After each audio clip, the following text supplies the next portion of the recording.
마태복음 5장 33절에서 37절까지 말씀입니다. 제가 봉독하겠습니다.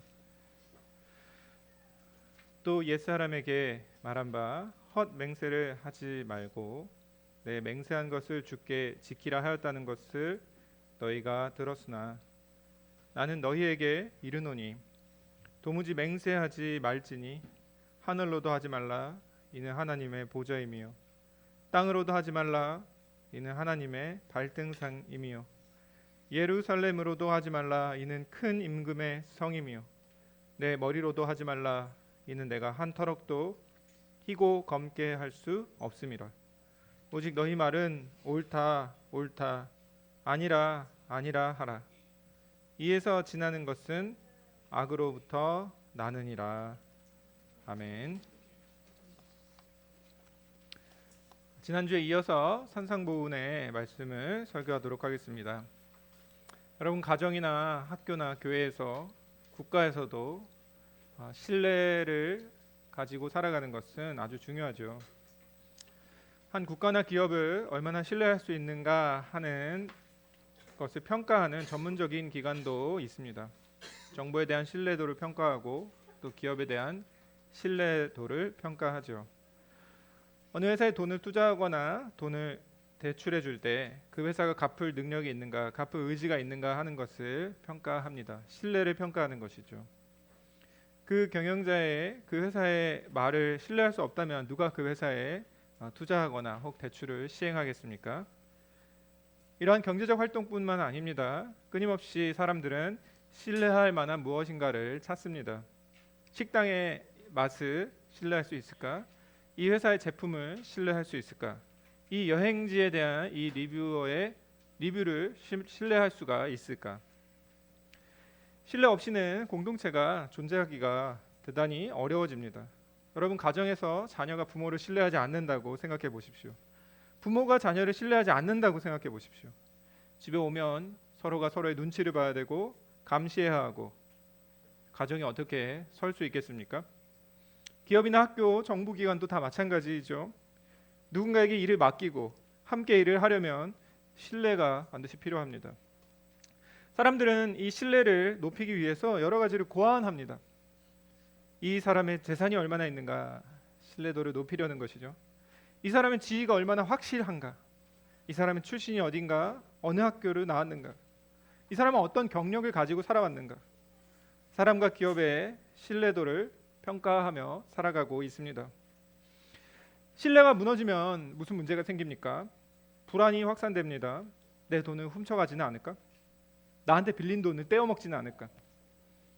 나와 이 사람이 한 약속을 깨트리지는 않을까?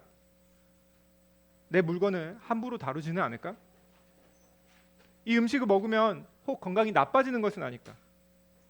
몸에 해로운 것을 이 음식에 넣어놓지는 않았을까? 이 사람이 나를 배신하지는 않을까? 불안은 커지고 두려움이 커지고 사람들은 불안 사회 속에서 살아가게 됩니다. 그래서 신뢰는 항상 아주 중요한 것이죠. 문제는 인간이 죄인이라는 것 때문에 이 세상에서 신뢰할 만한 사람을 찾기가 참 어렵다는 것입니다. 서로가 다 이기적인 욕망을 가지고 살아갑니다. 자신이 말한 것과 자신이 생각하는 것이 신뢰가 되지 않는 것이죠. 가진 수단과 방법을 가리지 않고 경쟁하고 있기 때문에 마치 좋은 말을 하는 것처럼 보이지만 속에 있는 마음은 알 수가 없는 것이죠. 앞에서는 좋은 말을 하고는 뒤에서는 자기 이익을 최대로 만들기 위해서 애쓰는 것입니다. 과정에서 말하면 이 세상은 죄인들이 서로 속고 속이는 전쟁터 같은 곳이죠. 약속은 잘 지켜지지가 않습니다. 믿을 사람이 별로 없죠. 서로가 거짓말한다고 아우성입니다. 재판정에 가보십시오. 서로가 서로를 신뢰하지 않습니다. 또 가짜 뉴스가 하도 많아서 진짜 뉴스가 무엇인지 알기가 어려울 정도입니다. 참 불안한 마음으로 세상을 살아가고 있습니다. 죄로 인해 타락하고 부패한 이 세상에 예수님이 오신 이유가 무엇입니까? 바로 그러한 신뢰를 회복하시기 위해서죠. 자기들만의 이기적 욕망을 위해 살아가는 그런 존재가 아니라 서로 사랑하고 서로가 서로의 선을 위해서, 서로가 서로의 이익을 증진시키기 위해서 애쓰는 그런 사회 말입니다. 서로 신뢰할 수 있는 공동체를 건설하기 위해서 예수님은 이 땅에 오신 것이죠. 서로가 진리의 말을 하고 서로가 한 약속을 잘 지키며 서로 신뢰하고 의지하는 그러한 하나님 나라를 이 땅에 건설하러 오신 것입니다. 하나님의 나라에서는 불안해할 필요가 없습니다. 치열하게 경쟁하고 속이고 전쟁하는 것이 아니라 조화롭게 서로 협력하게 됩니다. 그것이 하나님께서 계획하신 예수님을 통해 세우시려는 샬롬의 나라입니다. 샬롬의 나라를 세우시고자 예수님은 이제 제자들을 불러 모으신 것이죠. 제자들에게 필요한 것이 무엇일까? 한마디로 말하면 신뢰할 수 있는 의로움이라고 할 수 있습니다. 그들의 의로움은 바리새인과 서기관들의 의로움보다 더 좋아야 합니다. 더 나아야 합니다. 예수님은 그래서 그들보다 더 많은 율법을 만들어서 더 열심히 지켜야 된다라고 말씀하시는 것이 아니죠. 문제는 뭐라고 했습니까? 여러 번 말씀드렸죠. 마음이 문제입니다. 살인의 뿌리가 되는 미움과 분노가 문제입니다. 간음의 뿌리가 되는 눈과 육체의 정욕이 문제입니다. 거짓된 세상도, 신뢰할 수 없는 이 세상도 마찬가지입니다. 아주 작은 것에서 시작하는데 바로 그 신뢰를 무너뜨리는 말 한마디가 중요하다는 것이죠. 예수님은 바로 이 말을 회복하기 위해서 이 땅에 오셨습니다.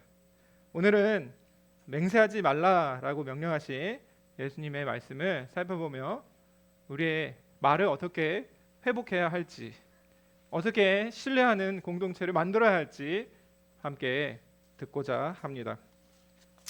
먼저 첫 번째 대지를 살펴보겠습니다. 오늘 33절 말씀에서 예수님은 구약의 말씀을 요약해서 이렇게 말씀하시죠. 또 옛사람에게 말한 바 헛 맹세를 하지 말고 내 맹세한 것을 주께 지키라 하였다는 것을 너희가 들었으나. 구약에 있는 여러 구절들을 요약해서 인용하신 것인데요. 가장 비슷한 구절이 민수기 30장 2절 말씀인데요. 제가 읽어드리겠습니다. 사람이 여호와께 서원하였거나 결심하고 서약하였으면 깨뜨리지 말고 그가 입으로 말한 대로 다 이행할 것이니라. 하나님은 모세를 통해 서원하거나 서약한 것은 반드시 지켜 행하라고 명령하셨습니다. 헛 맹세를 하지 말라는 것이죠. 구약에는 서원은 얼마든지 가능한 것처럼 묘사합니다. 서원만 할 것이 아니라 자발적 서원을 말하는 것이죠. 오히려 하나님은 맹세하라고 말씀하기도 하시는데요. 가나안 땅에 들어가서 맹세하라고 이렇게 명령하십니다. 신명기 6장 13절에 내 하나님 여호와를 경외하며 그를 섬기며 그의 이름으로 맹세할 것이니라.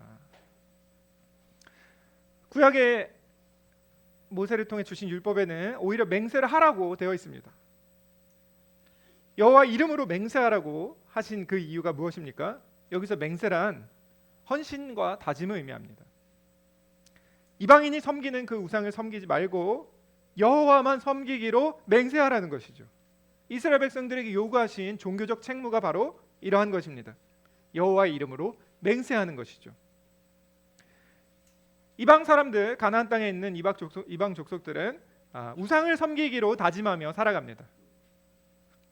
하지만 하나님은 맹세로서 먼저 이스라엘과 언약을 맺으십니다. 아브라함과 이삭과 야곱과 맹약하셨습니다. 그리고 그 약속을 따라서 나는 너희의 하나님, 이스라엘의 하나님이 되시겠다라고 맹세로 언약을 세우시죠. 그리고 언약 백성들에게 그 하나님의 언약에 대한 반응으로 맹세하게 하시는 것입니다. 나는 이제 하나님만 섬기며 살겠습니다. 오직 나와 내 집은 하나님만 섬기겠습니다 라는 이 서약으로 살라는 것이죠. 그래서 구약에서 명령하는 이 맹세는 예배적 행위입니다. 나는 오직 하나님의 영광을 위해 살겠습니다 라는 서약, 예배적 서약이고 또 순종하겠습니다 라는 은혜에 대한 감사의 서약 혹은 사랑의 서약이라고 할 수 있습니다. 구약에서 허락된 이 맹세는 이제 이웃 사랑으로 확장됩니다. 시편 15편 4절에서 주의 장막에 거할 자 누구인가 하고 물음에 대해 이렇게 대답합니다. 마음에 서원한 것은 해로울지라도 변하지 아니하며. 어떤 사람에게 무엇을 하겠다라고 서약한 것은 자신에게 나중에 해가 될지라도 변하지 않는다 하는 것입니다. 마음의 진실함을 담아 마음을 아시는 하나님, 우리의 말과 행동을 보시는 하나님 앞에 서약했기 때문에 그것을 지키는 사람, 그 사람이 하나님의 전에 거하는 자다라고 선언하고 있는 것이죠. 대표적인 것이 무엇입니까? 바로 결혼 서약이죠. 결혼 언약을 통해 서로에게 신실하게 살아가겠다 다짐합니다. 또 구약에는 이 다윗과 요나단이 서로 언약을 맺습니다. 다윗이 요나단과 언약을 맺을 때 이렇게 말하죠. 너와 내가 말한 일에 대하여 여호와께서 너와 나 사이에 영원토록 계시느니라. 하나님을 불러서 증인을 삼는 것입니다. 그것이 바로 서약의 내용이죠. 실제로 요나단은 다윗의 생명을 건져줍니다. 자신의 서약을 지키죠. 다윗도 요나단이 죽고 그의 후손 무비보셋을 왕궁에 들여서 그에게 먹을 것을 주고 그에게 은혜를 베풉니다. 왜 그렇습니까? 서약을 지키는 것입니다. 사실 다윗에게 이 요나단의 후손은 그의 왕권을 위협할 수 있는 정적이었습니다. 그럼에도 불구하고 그는 무비보셋과 요나단의 가문을 대우하고 은혜를 베풉니다. 그런데 오늘 34절 말씀해 보면 예수님은 제자들에게 이렇게 말씀하시죠. 나는 너희에게 이르노니 도무지 맹세하지 말지니. 여러분, 좀 이상한 말씀이죠. 구약에서 허용하고 또 명령하는 이 맹세와 서약, 서원을 마치 예수님은 율법을 다 폐지하시는 것처럼 도무지 맹세하지 말라라고 명령하고 계시니 어쩐 일일까요? 종교개혁 시대에는 어떤 급진 종교개혁가들, 아주 급진적인 종교개혁가들, 그 중에서 제세례파들이 모든 맹세는 이 말씀을 따라 불법이라고 여겼습니다. 사실 문자적으로만 보면 이 예수님의 명령이 절대 맹세는 해서는 안 된다라는 것처럼 보입니다. 물론 제세례파 사람들이 이 말씀을 근거로 맹세를 거부한 정황도 나름 의미는 있습니다. 왜냐하면 그 당시 이 중세의 많은 로마 천주교인들이 수많은 성인들 앞에서 피조물의 이름으로 맹세하는 아주 나쁜 관행이 있었기 때문이죠. 루터가 회심하기 전에 이 천둥벼락을 맞을 뻔한 적이 있었는데 그때 그도 역시 성 안나의 이름으로 자신이 하나님을 위해 살겠다고 서원을 하고는 합니다. 이처럼 로마 천주교인들은 수많은 성인들의 이름으로, 피조물의 이름으로 맹세하는 나쁜 습관이 있었기 때문에 제세례파는 그것을 완전히 다 나쁜 것이라고 여겼습니다. 하지만 루터와 칼베 그리고 우리 종교개혁의 선배들은 불법적인 맹세와 합법적 맹세를 구분하는 것이 반드시 필요하다고 바르게 잘 설명했죠. 제세례파의 후손들은 지금도 맹세를 거부하기 때문에 이 공직자로 취임하기도 어렵고 법정에도 잘 서지 않습니다. 자기들만의 마을을 이루어 살아가곤 하죠. 그러나 종교개혁가들은 이러한 문자적 해석은 잘못이라고 보았습니다. 그러면 어떻게 보았습니까? 우리 장로교 신조인 웨스트민스터 신앙고백서 22장은 이렇게 가르치죠. 합법적 맹세는 예배의 한 부분입니다. 합법적 맹세가 가능하다는 것이죠. 그 근거로 사도 바울이 로마서 1장 9절에 내 심령으로 섬기는 하나님이 나의 증인이 되시거니와 라고 하는 것이나 또 빌립보서 1장 8절에서도 내가 예수 그리스도의 심장으로 너희 무리를 얼마나 사모하는지 하나님이 내 증인이다 라고 말하는 표현들이 다 하나님을 증인으로 불러세우는 일종의 맹세와 비슷한 것입니다. 그래서 맹세가 폐지되었다는 주장은 잘못이라고 할 수 있죠. 예수님은 특별히 구약의 율법을 폐기하러 온 것이 아니라 완전케 하고 그 뜻을 더 분명하게 가르치시고 율법을 성취하러 오셨기 때문이죠. 그러면 예수님은 어떤 의도로 도무지 맹세하지 말라고 말씀하셨을까요? 먼저 예수님께서 지적하시는 맹세의 양식을 좀 주목해 볼 필요가 있습니다. 왜냐하면 당시 바리새인들과 서기관들이 뭐 하늘을 대고 맹세하고 땅에 맹세하고 예루살렘에 맹세하고 자기 머리털로 맹세했기 때문이죠. 그들은 하나님의 이름으로 맹세하지는 않았습니다. 왜? 하나님의 저주가 임할까 두려웠기 때문이죠. 그러면 왜 맹세를 하면서 하늘이나 땅, 예루살렘이나 자기 머리를 두고 맹세를 했을까요? 사실은 맹세라는 양식, 사람들이 내 말을 믿어달라 하는 이 양식을 사용하고 있기는 하지만 실상은 그것을 지킬 마음이 별로 없는 것입니다. 종종 사람도 이렇게 말하죠. 내 자리를 걸고 이렇게 하겠다. 그리고 정작 그 약속을 지키지 않고 자리도 내놓지 않습니다. 내 손에 장을 지지겠다 말을 하고는 손에 장을 지지지 않습니다. 그 말이 정말이라면 뭐 어린 아이들도 그런 말 하죠. 내가 1억 줄게 뭐 이런 말을 합니다. 그런데 정작 자신에게 1억이 없습니다. 광고에도 그렇게 나오죠. 어떤 물건이 짜가라면, 짝퉁이라면 1억을 배상합니다. 그런데 사보면 가짜이죠. 그렇게 맹세 표현을 하는 이유는 무엇입니까? 그저 말의 신뢰도만을 높이려는 것입니다. 광고죠. 예수님은 이러한 바리새인들과 서기관들의 마음을 알고 계셨습니다. 그들은 별로 지킬 마음이 없었습니다. 그냥 사람들에게 자신의 진실성을 입증해 이득을 보려는 것이죠. 교묘히 자신이 맹세하고 그 서약한 것에서는 빠져나가려는 의도였습니다. 그들은 여호와의 이름으로 맹세하고 이를 지키지 않으면 저주가 임할까 하는 두려움 때문에 여호와의 이름이 아닌 다른 것들에 대고 맹세한 것이죠. 아주 교묘한 속임수였습니다. 그들이 얼마나 맹세를 오남용했는지를 잘 알 수 있는 부분입니다. 맹세를 통해 얻고자 하는 것은 하나님께 대한 헌신, 이웃에 대한 헌신이 아니라 오히려 뭘 하려는 것입니까? 자기의 이익입니다. 이용해 먹으려는 것이죠.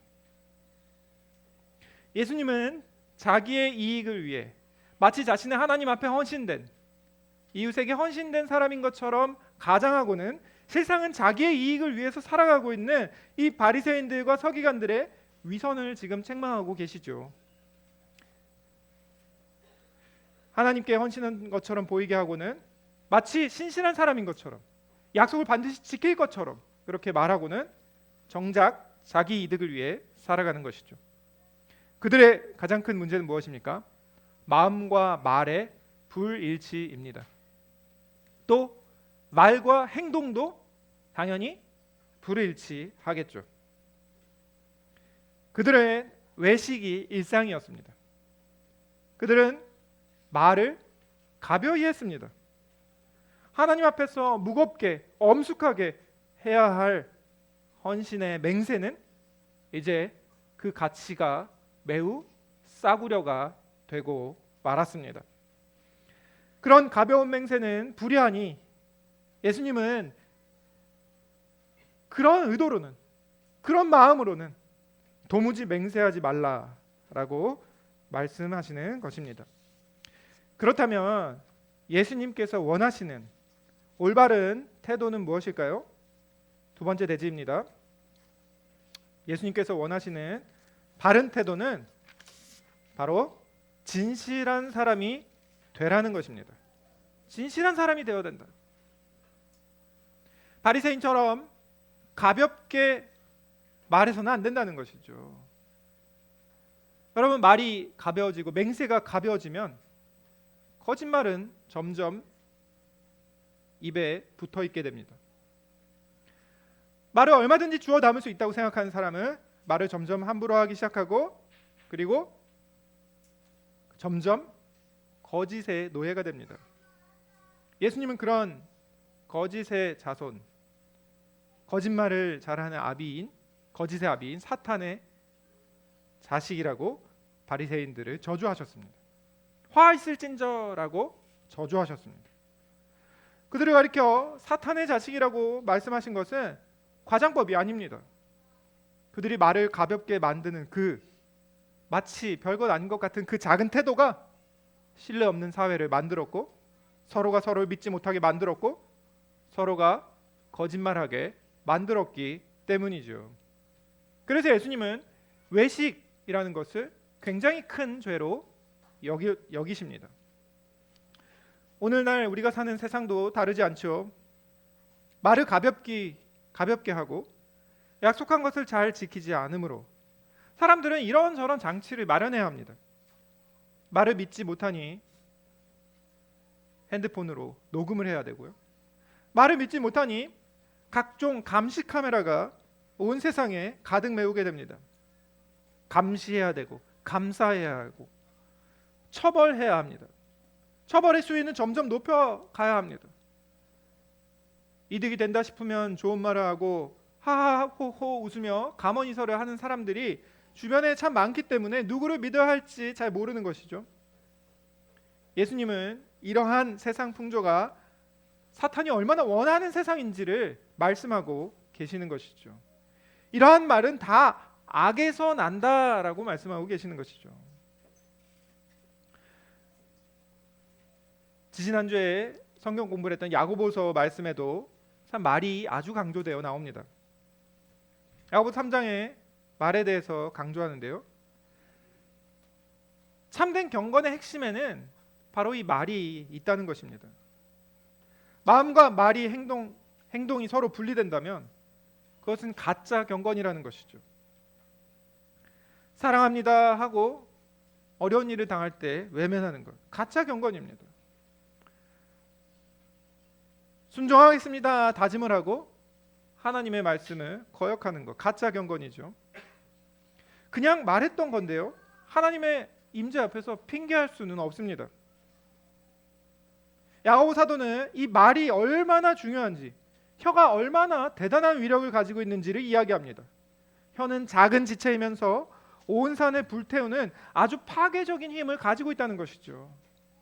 그야말로 말 한마디로 지옥문이 열리는 것입니다. 뱀이 하와를 유혹할 때 바로 새치혀로 하와를 유혹했죠. 세상의 모든 전쟁, 바로 이 새치혀에서 시작하는 것이죠. 혀가 변하지 않는 한 구원은 없다 해도 과언이 아닙니다. 구원받은 신자라면 반드시 무엇이 나타나야 됩니까? 혀가 변화되어야 합니다. 예수님이 천국 백성들은 바리새인보다 더 나은 의를 가져야 한다라고 말씀하신 것은 그들보다 더 많은 규칙을 만들어야 된다는 말씀이 아니죠. 나쁜 말 어디서 나옵니까? 나쁜 마음에서 나오는 것입니다. 마음이 변화되어야 하는 것이죠. 마음이 변화되지 않고 말이 변화되지 않을 때 거기에는 하나님의 은혜가 헛된 것입니다. 마음과 다른 위선의 말, 거짓말, 그런 것들은 우리가 사는 이 세상을 파괴합니다. 그래서 예수님은 진실된 말을 하는 제자들이 되어야 된다. 오직 마음에 네 하면 네 하고 마음에 아니다 하면 아니라 하는 것이죠. 자신의 진실함을 증명하기 위해서 무엇인가를 걸고 입증하는 그런 행동을 할 필요가 없다는 것입니다. 말 한마디로 신뢰를 얻을 수 있는 사람이 되어야 된다. 여러분, 진실함이란 무엇일까요?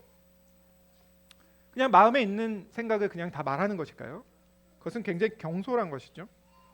그런 사람은 무례하고 사람의 기분을 상하게 할 가능성이 매우 높습니다. 그냥 단지 내 마음에 떠오르는 생각을 솔직하게 다 말하는 것, 그것이 진실됨을 말하는 것은 결코 아니겠죠. 그러면 진실하다는 것은 무엇입니까? 성경에서 말하는 진실함의 첫 번째 요소는 바로 겸손입니다. 그는 자신의 연약함을 아는 사람이죠. 자신이 할 수 있는 것과 하나님이 자신에게 허락하신 것을 분별하는 사람입니다. 자신이 하늘로 맹세할 수 없다는 것을 잘 압니다. 왜? 하늘은 하나님의 임재하시는 자리이기 때문이죠. 하나님 앞에 그렇게 가벼운 말로 맹세할 수는 없는 것이죠. 자신은 땅에 두고도 맹세할 수가 없습니다. 왜? 이 땅은 하나님의 발등상이기 때문입니다. 하나님의 보좌가 있고 하나님의 다스림이 온 세상에 있습니다. 어떻게 하나님을 속이고 마음을 살피시는 하나님을 거역하고 내 뜻대로 무엇인가 이룰 수 있는 것처럼 거짓으로 맹세하고 말할 수 있겠습니까?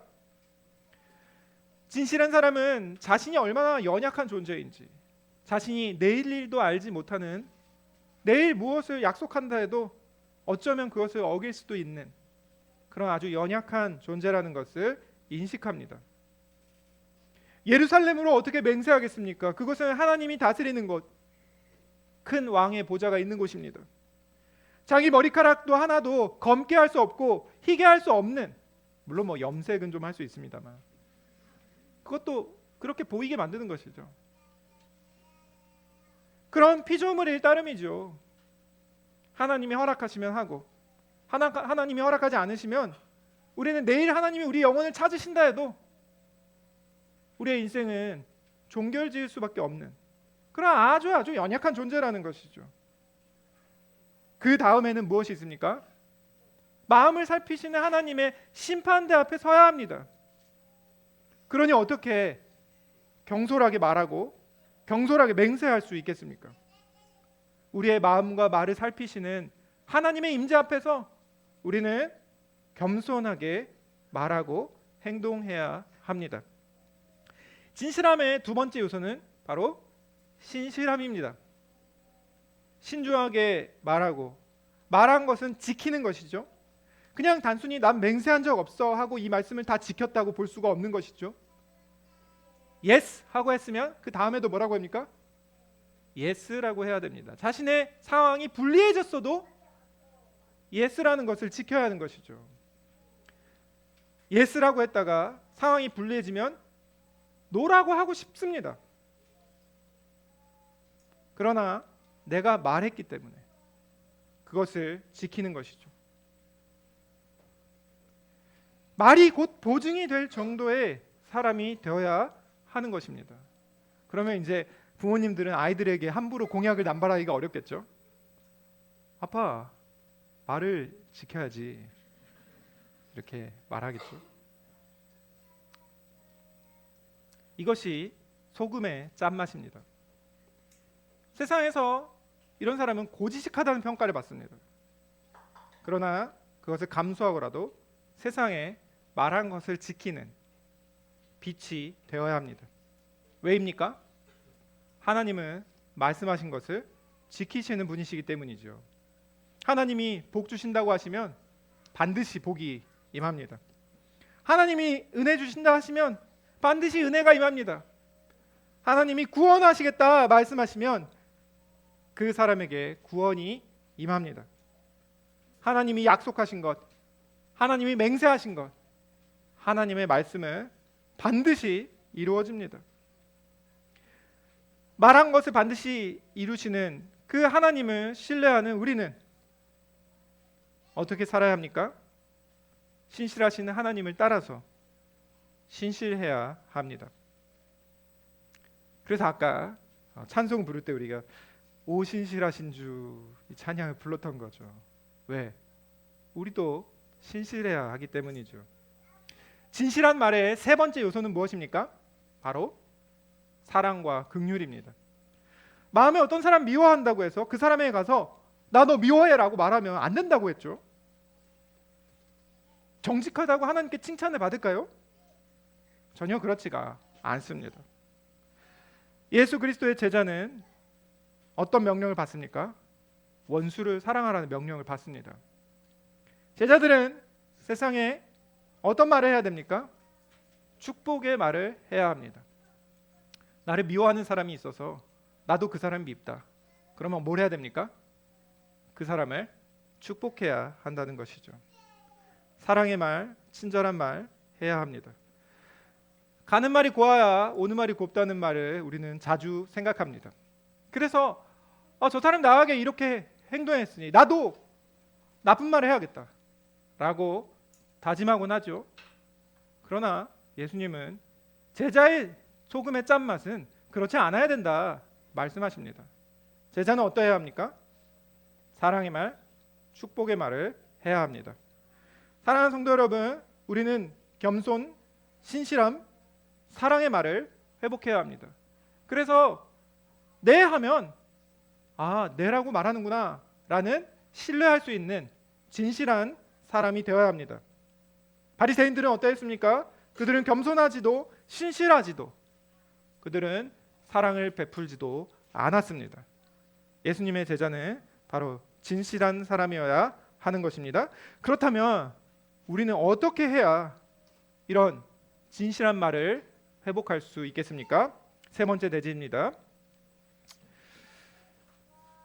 사실 진실한 말을 하며 살아가는 것이 정말 쉽지가 않습니다. 직장에서는 살짝 그렇게 할 수도 있겠는데 정작 집에 오면 이제 그렇게 하기가 쉽지가 않죠. 야고보 사도는 말에 실수가 없는 사람은 온전한 사람이라고 했습니다. 그만큼 말에 실수가 많은 것이 우리 사람들입니다. 그래서 우리 자신의 노력이나 어떤 윤리교육 캠페인으로는 우리의 말을 바꾸는 것이 참 어렵습니다. 구호로 말을 바꿀 수 있다면 얼마나 좋겠습니까? 여기다가 크게 진실한 사람이 되자 크게 써놓고 여러분이 진실한 사람으로 변해간다면 제가 한 10개쯤은 붙여놓겠습니다. 그게 잘 안 되죠. 그러면 어떻게 해야 하겠습니까? 어떻게 해야 하나님을 인정하며 겸손하게 말하고 자신에게 해가 되더라도 신실하게 말하고 복을 세상에 나눠주는 그런 진실한 사람이 될 수 있겠습니까? 첫 번째로는 맹세하지 않는 것이 아니라 오히려 맹세의 중요성을 기억해야 합니다. 사실 오늘날 이 맹세라는 것은 별로 관심이 있는 주제가 아닐 것입니다. 합법적인 맹세에 대해 별로 배워본 적이 없거나 혹은 맹세를 했던 경험이 별로 생각이 안 나거나 평상시에 이 맹세에 준하는 그런 표현을 일상적으로 들었기 때문일 수도 있는데요. 저는 학창 시절에 혹은 군복무를 할 때 종종 태극기를 보며 국기에 대한 이 맹세를 하곤 했습니다. 애국심을 고취시키는 국가적 의례여서 그냥 참여를 했는데요. 별로 진지하게 생각하지 않았습니다. 하지만 사실 제가 나라를 위해서 제 목숨과 제 생명을 다할 그런 마음이 있었느냐? 별로 그런 마음은 없었습니다.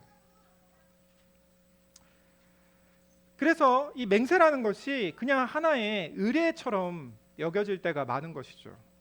그런데 신대원에 가서야 비로소 하나님께서 이 맹세를 얼마나 중요하게 생각하시는지, 맹세가 어떻게 하나님과 우리 사이에 그리고 세상에서 우리가 할 수 있는 이 최후의 수단인지에 대해서 알게 되었습니다. 맹세와 서약은 아주 특별한 것이죠. 교회에서 직분자로 서약을 하는 것이죠. 또 부부의 서약을 하는 것 아주 특별합니다. 유아세례식에서 부모가 서약을 하는 것, 나와 별로 상관이 없다거나 이것은 별로 중요하지 않다는 생각은 아주 잘못된 것이죠. 그래서 우리는 어떻게 합니까? 함부로 맹세하는 것이 아니라 아주 엄숙하게 맹세하고 맹세한 것을 지키도록 우리가 맹세한 것을 늘 돌아보아야 합니다. 3계명을 배울 때도 우리도 이것을 이미 배웠습니다. 예배적 행위인 맹세와 서약은 아무 때나 아무렇게나 해서는 안 되는 것이죠. 물론 때로는 국가의 공직을 수행하기 위해 혹은 재판정에서 혹은 보안 서약서를 쓸 때도 이 서약을 하는데요. 시민으로서 그런 일을 우리는 종종 할 수 있겠지만 참된 맹세라고 할 수는 없습니다. 참된 그리스도인의 합당한 맹세는 하나님의 이름, 삼위 하나님의 이름을 불러 증인을 삼는 것이죠. 세례 때, 유아 세례 때, 결혼식 때, 목사와 장로가와 집사가 임직식에서 서약을 할 때, 입교할 때, 회원 허입을 할 때에도 삼위 하나님의 이름을 불러 서약을 합니다. 이것이 얼마나 중요한가 하는 것을 일깨워야 하는 것이죠. 하나님은 증인이 되시며 또한 우리가 그 서약을 잘 지키도록 도와주십니다. 하나님의 말씀을 통해서 우리를 서약의 신실한 자들로 변화시켜 가십니다. 자녀 교육을 잘해야지 하는데 잘 안 되죠.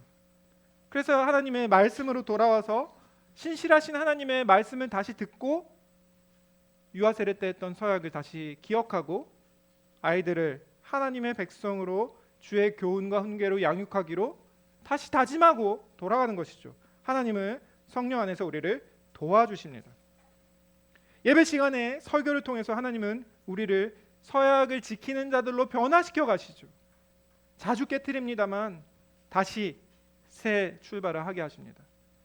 결혼의 서약도 마찬가지고 직분의 서약도 마찬가지입니다. 직분자답게 살지 못할 때가 많은데 예배를 통해서 다시 직분자답게 살아가도록 우리를 일으켜 세워주시는 것이죠. 그것을 통해 우리의 마음이 변화를 받고 하나님의 말씀을 따라 우리의 언약에 신실하게 살아가기 시작하죠. 두 번째로는 그 말씀이 가리키는 방향 어디입니까? 바로 십자가입니다. 하나님의 말씀은 예수 그리스도의 십자가를 가리킵니다. 그래서 그리스도께서 십자가의 죽으심으로 성취하신 그 율법, 말한 것을 어기고 맹세한 것을 가벼이 여기고 말을 함부로 하는 우리를 위해서 우리의 죄를 대신해서 죽으신 예수 그리스도의 십자가를 기억하게 합니다. 그 십자가를 통해서 하나님의 은혜가 우리에게 흘러 들어오죠. 십자가의 은혜를 생각할 때 말과 마음이 달랐던 이 분열된 자아가 치유되기 시작합니다. 십자가의 보혈을 통해 교만이 치유를 받고요, 불신실함이 치유를 받습니다. 십자가에 나타난 예수 그리스도의 그 다함 없는 사랑이 우리를 사랑의 사람으로 변화시켜 갑니다.